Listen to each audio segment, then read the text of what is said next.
یہ بات تو کلیئر ہے کہ اس کے پاورفل بہت ہوگا، اس کو اتنا پاور ہوگا کہ کوئی بندے کو مارے گا اور اپنے پاور سے اس کو زندہ بھی کر دے.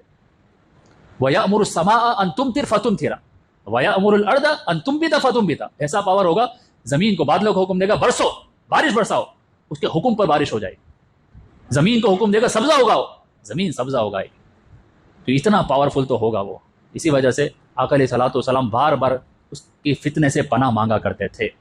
بعض علماء نے کہا کہ کچھ آج کے دور میں ایسی سپر پاور تو ہیں کہ جنہوں نے آرٹیفیشل رین کو کریٹ کر لیا ہے کہ وہ بادلوں کو حکم دیتے بارش ہو جاتی ہے، اور زمین کو بھی کنٹرول کرتے ہیں. ارتھ کوئک آتے ہیں، یہ جو سونامی آ جاتا ہے کہیں پر، یہ کچھ کنٹریز ہیں جو اتنے پاورفل ہو چکے ہیں کہ جو آسمان پر جو بادل ہے اس کی بارش کو کنٹرول کر رہے ہیں، آرٹیفیشل رین برسا دیتے ہیں اور زمین کے اندر کو کنٹرول کرتے ہیں، کہیں بھی سونامی بھیج دیتے ہیں.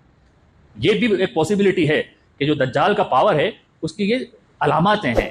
اس کو سمجھایا جا رہا ہے کہ اس طرح کی پریپریشن ہو رہی ہے کہ وہ اتنے پاورفل تو ہوگا مگر اس سے پہلے اس کے جو نیشن کے لوگ ہیں، جو اس کی فیملی ممبرز ہیں، وہ اس طرح کی حرکتیں کر رہے ہوں.